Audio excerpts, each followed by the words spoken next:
News ગુજરાતનું ખાસ bulletin આપણું ગુજરાત। તો સમાચારની શરૂઆત કરીએ અને વાત કરીએ સુરતની। તો સુરત શહેરમાં વધુ એક હત્યાની ઘટના સામે આવી છે। સુરત શહેરમાં હત્યાનું બનાવ બન્યું છે। સચિન વિસ્તારની વાત કરીએ તો સચિન વિસ્તારમાં એક યુવકને ચપ્પુના ઘા મારી હત્યા કરવામાં આવી છે। સામાન્ય બાબતે હત્યા કરવામાં આવી હોવાનું જાણવા મળી રહ્યું છે। સચિન ખાતે રહેતા વિપસિંગ કુમાર નામના યુવકની હત્યા કરવામાં આવી છે। મોબાઈલની માથાકૂટમાં મારામારી થઈ હતી, તે દરમિયાન આ હત્યા થયા હોવાનું જાણવા મળ્યું છે। સારવાર દરમિયાન યુવકનું મોત થતા પોલીસે તપાસ શરૂ કરી છે। સુરત શહેરમાં કાયદાકીય સ્થિતિ કથળી રહી છે તેવું જણાઈ આવ્યું છે।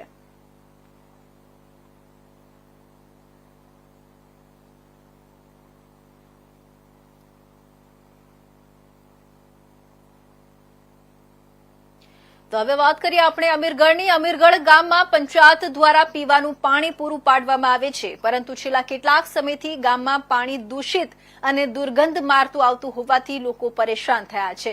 જો કે આ બાબતે સ્થાનિક પંચાયતને રજૂઆત કરવા છતાં કોઈ જ પરિણામ આવ્યું નથી। અમીરગઢ ગામમાં પંચાયત દ્વારા પીવાનું પાણી નળ મારફતે પૂરું પાડવામાં આવે છે, જે છેલ્લા કેટલાક સમયથી દૂષિત અને દુર્ગંધ મારતું આવતું હોવાથી રોગચાળો ફેલાય તેમજ આરોગ્ય કથળે તેમ હોવાથી લોકો દ્વારા સ્થાનિક પંચાયતને રજૂઆત કરવામાં આવી છે, પરંતુ પંચાયત દ્વારા માત્ર આશ્વાસન આપવામાં આવે છે। સ્થાનિક તંત્રની આળસના લીધે તંત્ર ઉલ્લેખનીય છે કે લોકોએ રગડા જેવું અને ફીણવાળું પાણી પીવું પડે છે।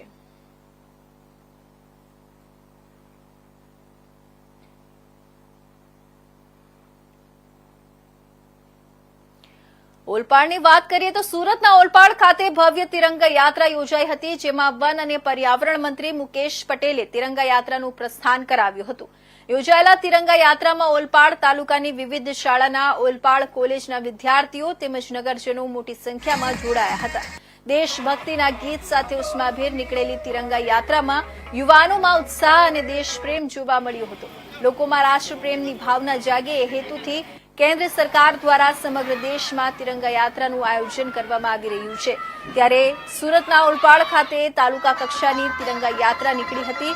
ઓલપાડ ખાતે 2 કિલોમીટરથી વધુ લાંબી તિરંગા યાત્રા યોજાઈ હતી। ત્યારે તિરંગા યાત્રાનું પ્રસ્થાન વન અને પર્યાવરણ મંત્રી મુકેશ પટેલે કર્યું હતું। ઓલપાડ તાલુકા પંચાયત કચેરી ખાતેથી તિરંગા યાત્રાનું પ્રસ્થાન થયું હતું, જેમાં ઓલપાડ તાલુકાની શાળાના વિદ્યાર્થીઓ તેમજ નગરજનો ઉપસ્થિત રહ્યા હતા, તેમજ પોલીસ જવાનો સહિતનાઓ પણ યાત્રામાં જોડાયા હતા। જે રેલી ઓલપાડ બજાર થઈ ઓલપાડ તાલુકા પંચાયત ખાતે રેલીની પૂર્ણાહુતિ કરવામાં આવી હતી। 15મી ઓગસ્ટના પર્વ પૂર્વે યોજાયેલા તિરંગા રેલીમાં મોટી સંખ્યામાં લોકો ઉત્સાહભેર જોડાયા હતા। યાત્રામાં પોલીસના જવાનો પણ જોડાયા હતા।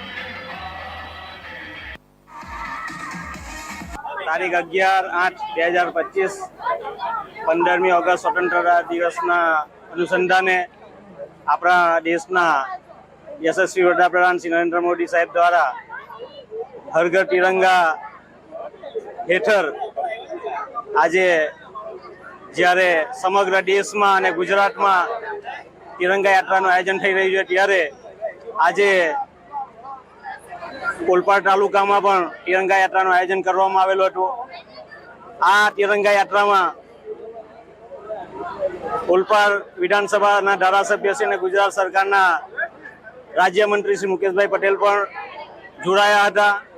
સાથે જ આ યાત્રામાં તાલુકા પંચાયતના સભ્યો, જિલ્લા પંચાયતના સભ્યો, તાલુકા પંચાયત પ્રમુખ, મારા સંગઠનની ટીમ તેમજ મામલતદારનો સ્ટાફ, તાલુકા પંચાયતનો સ્ટાફ અને વિવિધ ઓલપાડની વિવિધ સ્કૂલોના વિદ્યાર્થીઓ આ તિરંગા યાત્રામાં આજે જ્યારે જોડાયા હતા। તિરંગા દરેક ઘરોની ઉપર આજે લોકો તિરંગા લહેરાયા છે। દેશના વડાપ્રધાન મોદી સાહેબ જે રીતે ઓપરેશન સિંદૂર એ રીતે આપણા બહેનોની ઉપર અને ભાઈઓની ઉપર જે રીતે આતંકવાદીનો અત્યાચાર કર્યો, નરેન્દ્ર મોદી સાહેબે પાકિસ્તાનમાં જઈને એન્ટ્રી કરીને આતંકવાદીઓને ઢેર કર્યા હતા।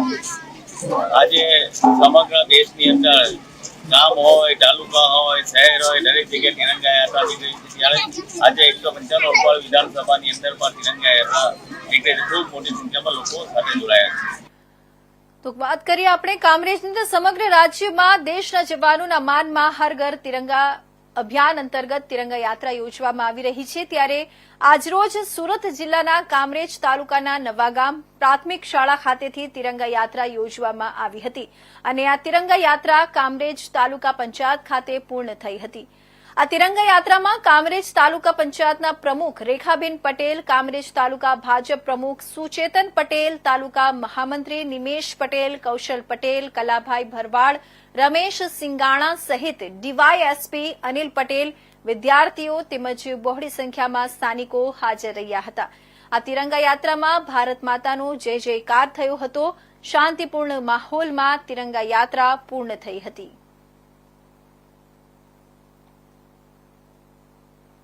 આજે આપણે 15મી ઓગસ્ટ નિમિત્તે માનનીય પ્રધાનમંત્રી શ્રી નરેન્દ્ર મોદી સાહેબ અને મુખ્યમંત્રી શ્રી ભૂપેન્દ્ર પટેલ સાહેબ એમની આગેવાનીથી છેલ્લા ઘણા વર્ષોથી તિરંગા યાત્રાનો કાર્યક્રમ 15મી ઓગસ્ટ નિમિત્તે રાખીએ છીએ।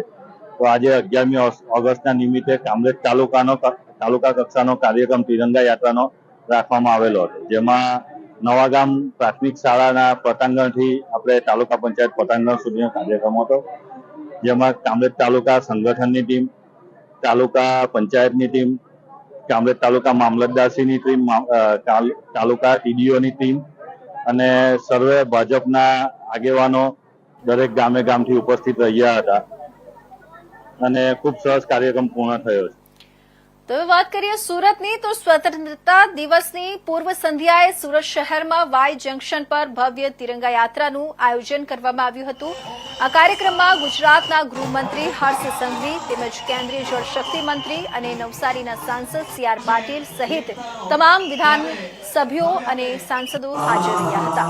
સુરત મહાનગરપાલિકાના અધ્યક્ષ સ્થાને આયોજિત આ યાત્રામાં સુરત મ્યુનિસિપલ કમિશનર શાલિની અગ્રવાલ તેમજ સુરત શહેર પોલીસ કમિશનર અને તેમની ટીમે મોટી સંખ્યામાં હાજરી આપીને કાર્યક્રમની રૂપરેખા તૈયાર કરી હતી। આ યાત્રા હર ઘર તિરંગા અભિયાનના ભાગરૂપે યોજાઈ હતી, જેમાં હજારો નાગરિકોએ ભાગ લઈને દેશભક્તિનું અદ્ભુત પ્રદર્શન કર્યું। આ તિરંગા યાત્રા વાય જંકશનથી શરૂ થઈને લાલભાઈ કોન્ટ્રાક્ટર સ્ટેડિયમ સુધી પહોંચી હતી, જેમાં લગભગ 15 કિલોમીટરના અંતરને આવરી લેવામાં આવ્યું હતું। યાત્રામાં શાળાઓના વિદ્યાર્થીઓ, વિવિધ બેન્ડ્સ, કોર્ટના પ્રતિનિધિઓ અને સ્થાનિક સમુદાયના લોકોએ ઉત્સાહપૂર્વક ભાગ લીધો હતો। લોકોએ તિરંગા ધ્વજ લઈને મા ભારતી કી જય અને વંદે માતરમ જેવા નારા ગુંજાવ્યા, જ્યારે આસપાસના નાગરિકોએ ફૂલો વરસાવીને યાત્રાનું સ્વાગત કર્યું હતું। આ કાર્યક્રમને વધુ ભવ્ય બનાવવા માટે સુરત મહાનગરપાલિકાએ વિશેષ વ્યવસ્થાઓ કરી હતી, જેમાં ટ્રાફિક વ્યવસ્થા, સુરક્ષા અને પાણીની વ્યવસ્થા સામેલ હતી। ભારત સરકારશ્રી અને ગુજરાત સરકારશ્રીના માર્ગદર્શન હેઠળ આજે સુરત શહેરમાં હર ઘર તિરંગા હર ઘર સ્વચ્છતાના થીમ સાથે ખૂબ જ ગ્રાન્ડ કાર્નિવાલના સ્વરૂપમાં અને ફેસ્ટિવલના મોડમાં તિરંગા યાત્રાની ઉજવણી કરવામાં આવી રહી છે। હજારોની સંખ્યામાં લોકો ઉપસ્થિત છે। વિવિધ દેશ રાજ્યોના, વિવિધ ધર્મોના, સ્વયંસેવી સંસ્થાઓ, NGOs, service sector, industries, youth, મહિલાઓ, દિવ્યાંગો લોકો ઉપસ્થિત છે। અલગ અલગ રાજ્યોની વેશભૂષામાં સાંસ્કૃતિક કાર્યક્રમો અને ખૂબ જ યુનિક અને ઇનોવેટિવ ઇનિશિયેટિવ સાથે આ વખતે સુરત શહેરમાં ભવ્યથી ભવ્ય તિરંગા યાત્રાનું આયોજન કરવામાં આવ્યું છે। अब तिरंगा यात्रा शुरुआत થવા જઈ રહી છે। આપ જોઈ શકો હજારોની સંખ્યામાં લોકો અહીંયા ભેગા છે અને પૂરા પોલીસનો પરેડ से લઈને जो है તમામ जो चीजों जो તમામ अलग अलग प्लाटूनो હોય, પેરામિલિટરી ફોર્સ હોય, માઉન્ટેડ હોય, સ્કેટર્સ હોય, બાઇકર્સ હોય, લોકો અલગ અલગ ધર્મના અલગ અલગ जो પ્રાંતના લોકો અહીંયા છે जो અને આ યાત્રાનો ધૂમધામ से પૂર્ણ કરવા માટે તમામ લોકો સજજ છે जो અને અમે બધા લોકો જો જોડાયા એના માટે હું સુરત વહીવટીતંત્ર, પોલીસ તંત્રથી ખૂબ ખૂબ બધાનો આભાર માનું છું। સુરતના વેસુ ખાતે આજે તિરંગા યાત્રાનું કાર્યક્રમ શરૂ થયો હતો, જેમાં ગુજરાતના ગૃહમંત્રી હર્ષ સંઘવી સાથે કેન્દ્રીય જળશક્તિ મંત્રી સી.આર. પાટીલ એવા તમામ ધારાસભ્યો, સ્થાનિક કોર્પોરેટરના આગેવાનો અહીં ઉપસ્થિત રહ્યા। સુરત કમિશનર, પોલીસ કમિશનર તેમજ એસએમસી કમિશનર મુખ્ય હાજરી મહાનગરપાલિકા દ્વારા આયોજન કરવામાં આવ્યું હતું। આ દરેક રાજ્યની અલગ અલગ કલાકૃતિઓને કમાન્ડોને જે પેલ્યુટીન છે તેનો અલગ અલગ પ્રેસ કરવામાં આવી, લોકોની મૂર્તિઓ પ્રેસ કરવામાં આવી હતી. ખાસ કરીને સુરતના લોકોએ આ ખાસ સૌથી મોટી સંખ્યામાં લોકોએ આ યાત્રાનું જોડાયા હતા. ખાસ કરીને સ્વચ્છતાની ટીમે આ કાર્યક્રમનું આયોજન કરવામાં આવ્યું. તેમાં વેન્ડર સાથે સુધીર પ્રજાપતિ. તો હવે આપણે વાત કરીએ સાબરકાંઠાની. તો સાબરકાંઠા અને અરવલ્લી જિલ્લાના દૂધ મંડળીઓના ચેરમેન અને સેક્રેટરીઓ આજે સાબર ડેરીની 61મી વાર્ષિક સાધારણ સભામાં જોડાયા. ગેટ પર પ્રવેશ માટે ચકાસણી બાદ પ્રવેશપત્ર આપવામાં આવ્યા. દરમિયાન પશુપાલકો અને સાબર ડેરીના કર્મચારીઓ વચ્ચે થોડી બોલાચાલી પણ થઈ. સભામાં મુખ્ય મુદ્દો બાકી રહેલો 35 પ્રતિ કિલો ફેટ ભાવફેર ક્યારે ચૂકવવો પર નિયંત્રણ લેવામાં આવ્યું. નક્કી કરાયું કે આ રકમ 13 ઓગસ્ટે ચૂકવવામાં આવશે. સાથે જ આવતા વર્ષથી 30 જૂન પહેલા ભાવફેરની ચૂકવણી પૂર્ણ કરવાની ઠરાવ પણ પસાર થયો. ઉપરાંત નિયામક મંડળ સમયાંતરે દરેક દૂધ મંડળીના ચેરમેન અને સેક્રેટરી સાથે બેઠક યોજશે. સભા શાંતિપૂર્ણ માહોલમાં પૂર્ણ થઈ અને પોલીસ બંદોબસ્ત દરમિયાન કોઈ અનિચ્છનીય ઘટના બની નહીં. 61મી સાધારણ સભા સાબર ડેરી હિંમતનગર ખાતે ગોપાલભાઈ પટેલ હોલની અંદર મળી. ખૂબ શાંતિપૂર્ણ રીતે કોઈ પણ ખેડૂતે કોઈ રજૂઆત કરી નથી. એકાદ બે ખેડૂતો એવા હતા કે જે પોલીસ એમને દબાવતી હતી. સામાન્ય રીતે હોલની અંદર પોલીસ બીજી ઇતર વ્યક્તિ આવી શકે નહીં, પણ ગુજરાત સરકારની જે આ નેમ છે કે કોઈને બોલવા નહીં દેવાના. તમારા જ પ્રતિનિધિઓ આ દૂધ મંડળીઓએ જેમને ચૂંટીને મોકલ્યા છે એ લોકો એમના મેન્ડેટથી ચૂંટાયા છે. તો તમે શું કરતા હતા? તમે શા માટે ફોર્મ ના ભર્યો? હું ચૂંટણી લડીને આવ્યો તો મતદારોના અને દૂધ મંડળીની સાથે છું. ચેરમેનશ્રીએ જે કઈ વાતો કરી એ સહર્ષ મતદારોએ અને દૂધ મંડળીના ચેરમેનશ્રીઓએ સ્વીકારી છે. આવનારા દિવસોમાં 30 પહેલો મોટો પ્રશ્ન જે આ લોકોનું હતું કે 30 પહેલો વાવેતર પહેલો એ લોકોને મળવું જોઈએ, એમનો જે ભાવફેર છે એ મળવો જોઈએ. એમણે જાહેરાત કરી, એમણે તાળી પાડીને સહર્ષ સ્વીકારી. સાબરકાંઠા અને અરવલ્લી જિલ્લાના સભાસદો ભાઈઓ માટે આજે 61મી વાર્ષિક સાધારણ સભાનું આયોજન કરવામાં આવ્યું હતું. 61મી વાર્ષિક સાધારણ સભામાં એજન્ડા પ્રમાણે સર્વસંમતે દરેક કામકાજનું પૂર્ણ થયેલ છે અને આ વર્ષે એક ઐતિહાસિક નિર્ણય કરે છે કે જે ભાવફેર માટે રાહ જોવી પડતી એ 30 પહેલો ભાવફેર જનસભાની મંજૂરી અપેક્ષા આપવાનો એક ઠરાવ પાસ કર્યો છે. બીજું, ચેરમેન અને સેક્રેટરી એમની પણ વર્ષમાં એક વાર મિટિંગ કરી અને પ્રશ્નો માટે જે બોડીની નિયામક મંડળે નિર્ણય કર્યો તો એક મિટિંગનું આયોજન આ રીતે કરવું. તો સભાસદોને જે પ્રશ્નોની વાચા મળી જાય અને સાબર ડેરીની જે પ્રગતિ દિન પ્રતિદિન વધી રહી છે એમાં વધારો થાય એ માટે 4 નિર્ણયો આજે મહત્વના કર્યા છે. ખાસ કરીને જે ભાવફેર 30 પહેલો ચૂકવી દેવો. આજે જે એજન્ડા હતા એજન્ડાની કોપી તમારી જોડે છે. એ બધા એજન્ડા આજે સાધારણ સભામાં આજે બધા સર્વસંમતિથી પાસ થયા છે. તથા એક પ્રમુખ સ્થાનેથી જે ચેરમેનશ્રીએ એક ઠરાવ કર્યો કે આવતી સાલથી 30/6 એના પહેલા જે ભાવ વધારો છે એ ચૂકવવામાં આવશે. એ સૌથી સારો નિર્ણય છે. બાકી રહેલો ભાવફેર જે 35 રૂપિયા જેટલો બાકી રહે છે પશુપાલકો ચૂકવવા માટે, એ બાબતે કોઈ ચોક્કસ તારીખની જાહેરાત કરવામાં આવી ખરી? ચેરમેનશ્રીએ એવું આશ્વાસન આપ્યું છે કે 2 થી 3 દિવસની અંદર એ દરેક મંડળીના ખાતામાં આવી જશે એવું આશ્વાસન આજે આપ્યું છે. કેટલા દિવસની અંદર આ ભાવફેર ચૂકવવામાં આવશે અને અત્યારે હાલ જે પશુપાલકો વિરોધ દર્શાવી રહ્યા છે એ શાંત થશે કે કેમ? હા, એ વખતે નક્કી થયેલું કે ભાઈ ભાવ વધારો જોઈએ છે તો લગભગ 13 થી 14% જેટલો ભાવ વધારો અમને આપ્યો છે. તો અમે આવતી સાલ માટે પણ એમને કહીએ છીએ કે ભાઈ અમારે બધા પશુપાલકો 15 થી 20% વચ્ચે મિનિમમ તમે ભાવ વધારો આપો એવો બધા પશુપાલકોનો અમારી ઈચ્છા છે. તો બનાસકાંઠાના ખેમાળા ટોલટેક્સ મામલે પાલનપુરના લક્ષ્મણપુરા ગામે ભારતીય કિસાન સંઘની આગેવાની હેઠળ 500 થી વધુ ખેડૂતોની બેઠક યોજાઈ હતી. આ બેઠકમાં ખેડૂતોએ ટોલટેક્સના કારણે થતી સમસ્યાઓ અંગે ચર્ચા કરી હતી અને જો આગામી સમયમાં આ સમસ્યાનું નિરાકરણ નહીં આવે તો 18 ઓગસ્ટના રોજ 5000 જેટલા ખેડૂતો ટોલટેક્સ પર ધરણા કરી રજૂઆત કરશે. આંદોલનમાં જો બહેનો પણ જોડાશે તો આગામી સમયમાં આંદોલન વધુ ઉગ્ર બને તેવી શક્યતાઓ સેવાઈ રહી છે. પાલનપુરના લક્ષ્મણપુરા ખાતે મોટી સંખ્યામાં ખેડૂતોએ બેઠક યોજીને ખેમાળા ટોલટેક્સ આજુબાજુના 20 કિલોમીટરના અંતરે આવતા ગામો માટે ટોલટેક્સ માફ કરવાની માંગ ખેડૂતોની મુખ્ય માંગ છે કે ટોલ નાકાથી 20 કિલોમીટરના અંતરમાં આવેલા ગામોના સ્થાનિક લોકો અને ખેડૂતો પાસેથી ટોલટેક્સ લેવાનું બંધ કરવામાં આવે. તેમજ 20 કિલોમીટરના અંતરમાં આવતા ગામોનું લિસ્ટ અને બોર્ડ લગાવી આ વિસ્તારમાં આવતા ગામોનું લિસ્ટ જાહેર કરવામાં આવે અને તે અંગે બોર્ડ મૂકવામાં આવે અને ટોલટેક્સની બાજુમાં સર્વિસ રોડની સુવિધા ઊભી કરવા માટે પણ માંગ કરવામાં આવી છે.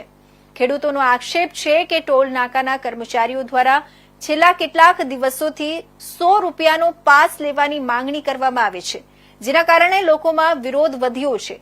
આ ઉપરાંત ટોલટેક્સના કારણે આસપાસના ગામોમાં આવતા મહેમાનો પણ મુશ્કેલી અનુભવી રહ્યા છે. આ મામલે જો કોઈ નિરાકરણ નહીં આવે તો 18 ઓગસ્ટના રોજ 5000 જેટલા ખેડૂતો ટોલટેક્સ પર ધરણા કરી રજૂઆત કરશે. આંદોલનમાં જો બહેનો પણ જોડાશે તો આંદોલન વધુ ઉગ્ર બને તેવી શક્યતા છે. મોટાભાગના ગામોના 300 થી 400 કાર્યકરો આજે દેવી માતાના મંદિરે મળ્યા. ખેમાણો ટોલ નાકો વર્ષોથી છે, પરંતુ એ દર વર્ષે અલગ અલગ કંપની એનો કોન્ટ્રાક્ટ લેતી હોય છે.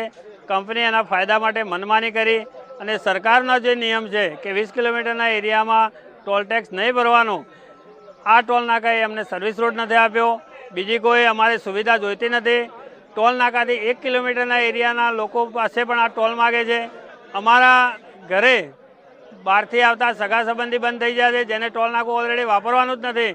અને ખેડૂતો આ રહ્યા લોકો પાસ કાઢવાનું કહે છે, તો ખેડૂતને મહિનામાં 1 વાર કે 2 વાર પાલનપુર જવાનું થાય તો એને ટોલ ટેક્સ પણ પોસાતો નથી અને પાસ પણ પોસાતો નથી. એ પાસ આપવાની નીતિ ખોટી છે. બીજી બધી જગ્યાએ ભારતમાં ટોલ ટેક્સ છે, ત્યાં એક આખા જિલ્લા પૂરતું ટોલ ટેક્સ ફ્રી હોય છે. તો અમે તો આ વિસ્તારના લોકો પાલનપુર અને અમીરગઢ 2 તાલુકાના ફ્રી માગીએ છીએ, પરંતુ આ લોકોની મનમાનીથી અમે થાકી ગયા છીએ. વારંવાર રજૂઆત કરવા છતાં પણ એમની મનમાની અને એમના વ્યક્તિગત ફાયદા માટે દુરુપયોગ કરે છે. ટોલ નાકાની સ્થિતિમાં પણ એવું છે કે ઘણા બધા એમના સંબંધીઓને કે ડરાવે એ લોકોને જવા દે છે અને મારા નિર્દોષ ખેડૂતોને સતત હેરાન કરે છે. આજે ભારતીય કિસાન સંઘ સાથે ખેડૂતો મળ્યા હતા અને એમને એક નક્કી કર્યું છે કે 18 તારીખે ખૂબ મોટી સંખ્યામાં લગભગ 5000 ખેડૂતો ટોલ ટેક્સ ઉપર રજૂઆત કરશે, ત્યાં ધરણાનો કાર્યક્રમ કરશે, રેલી સ્વરૂપે કરશે.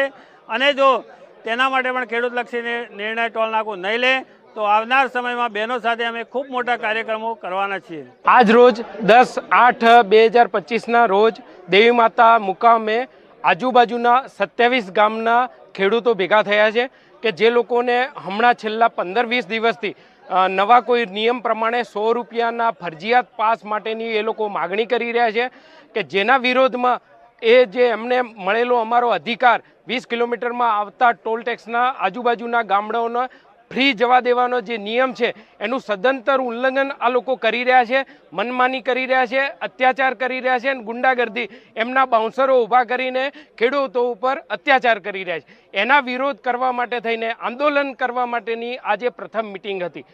જે 2 મુદ્દા ઉપર અમારી આજથી એક લડત લડવાની છે. જે પ્રમાણે અગાઉ મદ્રાસ હાઈકોર્ટે નગરપાલિકાના હદથી 10 કિલોમીટર વિસ્તારની અંદર આવતા કોઈ પણ ટોલ ટેક્સને 10 કિલોમીટરથી બહાર હટાવવો, જે અમારા પાલનપુરના 6 કિલોમીટરના નગરપાલિકાના હદની અંદર આવે છે. એટલે કે આજે જે અત્યારે ખેમાણા ટોલ બૂથ છે એ ઇલીગલ છે, જે સદંતર ખોટું છે અને ખોટી રીતે ખંડણી ઉઘરાવવા માટેનું નાકું બનાવી દીધેલું છે, જેનો અમે બહિષ્કાર કરીએ છીએ. અને 20 કિલોમીટરના અંદર રેડિયસમાં આવતા લોકો કે જે લોકોને આપણા નેશનલ હાઈવે ઓથોરિટીના મંત્રી શ્રીમાન ગડકરી સાહેબે સંસદની અંદર કહ્યું હતું કે 20 કિલોમીટરમાં આવતી કોઈ પણ પબ્લિક જે લોકલ ગણાશે એ લોકલ પબ્લિકને જે તે ટોલ નાકા ઉપરથી એમના આઈડી પ્રૂફ ચેક કરીને જવા દેવામાં આવશે. એમાં કોમર્શિયલ વ્હીકલ, પબ્લિક વ્હીકલ કે પ્રાઇવેટ વ્હીકલ એવી કોઈ પરિભાષા નથી. તમારું કોઈ પણ વાહન હોય, ખેડૂતનું પોતાના શાકભાજી વેચવા માટેનું ટેક્સી પાસિંગવાળું ડાલું હોય તો એને પણ એમને છૂટ આપવી પડે. એટલે એ લોકો બાયફર્કેટ કરે છે કે ભાઈ કોમર્શિયલ વ્હીકલને અમે નહીં આપીએ. એ ખોટી વાત છે, ખોટી માગણી છે અને ખોટી દાદાગીરી છે, જેનો અમે વિરોધ કરવા માટે આજ રોજ અમે ભેગા થયા છીએ અને અગાઉ અમે આના કાર્યક્રમો આપવાના છે. તો કપરાડાની વાત કરીએ. કપરાડા તાલુકાના ખડકવાડ ગામે સાવરમાળ ફળિયામાં જર્જરિત મકાનમાં જીવના જોખમે બાળકો ભણવા મજબૂર બન્યા છે. વલસાડ જિલ્લામાં જર્જરિત શાળાઓના મકાનોના સર્વેના આદેશો બાદ પણ કપરાડા તાલુકાના ખડકવાડ ગામના સાવરમાળ ફળિયા ખાતે આવેલી વલસાડ જિલ્લા પંચાયત સમિતિ સંચાલિત પ્રાથમિક શાળાનું મકાન અત્યંત જર્જરિત હોવા છતાં તેમાં 22 જેટલા વિદ્યાર્થીઓને શિક્ષણ આપવામાં આવી રહ્યું છે. અત્યંત વિષમ પરિસ્થિતિમાં 22 બાળકો શિક્ષણ મેળવી રહ્યા છે અને 2 શિક્ષકો શિક્ષણ આપી રહ્યા છે. શાળાના એક ઓરડાને ગત વર્ષથી જર્જરિત હોય બંધ કરાયું છે. જો કે તેને હજુ તોડવામાં ન આવતા તે બાળકોની સુરક્ષા સામે જોખમ ઊભું કરી રહ્યા છે. તો શાળામાં પાણી ન હોય, શૌચાલય બંધ પડ્યું છે. મધ્યાહન ભોજન રૂમ પણ બિસ્માર થતા બંધ કરી દેવાયું છે. શાળાના હયાત ઓરડાનો મોભનું લાકડું પણ નમી ગયું છે. તો નજીકના કૂવામાંથી મોટર દ્વારા પાણી મેળવતું હતું તે પણ કૂવો ધારાશાયી થતા મોટર ફસી જતા બંધ થતા બાળકો ઘરેથી પાણી લાવે છે. ઉપરોક્ત મુશ્કેલીઓને લઈ વાલીઓને પોતાના બાળકોને અહીંથી ઉઠાડી અન્ય શાળાઓમાં મોકલવાની ફરજ પડે છે. ત્યારે તાત્કાલિક ધોરણે શાળાનું સર્વે કરવામાં આવે તે સમયની માંગ છે. ઓરડા જર્જરિત તો કમ્પાઉન્ડ વોલ ટનટનાટન. શાળામાં સરકારી તંત્રની બેદરકારી પણ સામે આવી છે. અહીં શાળાના 2 ઓરડા પૈકી એક ઓરડાને બંધ કરાયો છે. એકમાં ઓરડામાં 1 થી 5 ધોરણના 22 બાળકોને બેસાડવામાં આવે છે. ત્યારે ઓરડા નવા બનાવવાના બદલે 4,90,000ના ખર્ચે શાળા ફરતે સુંદર કમ્પાઉન્ડ દિવાલ બનાવવામાં આવી છે. વાલીની માંગ છે કે વહેલી તકે ઓરડા બનાવે જેથી કરીને સારા ઓરડામાં બેસીને બાળકો ભણી શકે. શાળાની હાલત બહુ ખરાબ છે. જે શાળાનું મકાન છે જર્જરિત છે. તો અમને શાળામાં બાળકોને મોકલવા માટે ડર લાગે છે, કારણ કે મકાનની હાલત જોઈને જ અમને એવું થાય છે કે આ ક્યારે તૂટી પડે એનું કોઈ કહેવાતું નથી. તો સરકારશ્રીને અમારી એવી વિનંતી છે કે અમને એક નવો અડ્ડો બનાવી આપે કરીને અમે શાળામાં બાળકોને. ગામની અંદર પ્રાથમિક શાળા છે, આમ તૂટી જવાની છે. અમારે છે ને આ કોઈ વખત કોયરાને બી સ્કૂલમાં મોકલાવો તો તૂટેલી ફૂટેલી કોઈ દિવસ કંઈ બી ભાગી જાય તો અમને તકલીફ છે. કોયરાને મોકલાવાનું નહીં મન થાય. તમે કંઈ બી આમ જાણીને અરજી કરીને આ અમારી સ્કૂલ સારી રીતના જો મંગાવો તો અમને બી સારી એમ કોયરાને મોકલાવાનું. ને આવું તૂટીને કોઈ દિવસે ઉનાળાની પણ ચોમાસામાં વરસાદ આવે, પવન આવે, કોઈ બી સિઝન પર ભાંગી જાય તો અમને કેવી રીતે કોયરાને મોકલાવાનું. તો નસવાડીની વાત કરીએ તો છોટાઉદેપુર જિલ્લાના નસવાડી તાલુકાના ડુંગર વિસ્તારના આદિવાસી ભીલ સમાજમાં દિવાસાની ઉજવણી કરવામાં આવી. વર્ષના અલગ અલગ તબક્કે અલગ અલગ પ્રકારના તહેવારોની ઉજવણી ખૂબ સુંદર રીતે કરતા હોય છે. દિવાસાનો તહેવાર એ અહીંના લોકો માટે અનેરું મહત્વ ધરાવે છે. તેમાં પણ નસવાડી તાલુકાના કેવડી કુકરદા ગામે આદિવાસી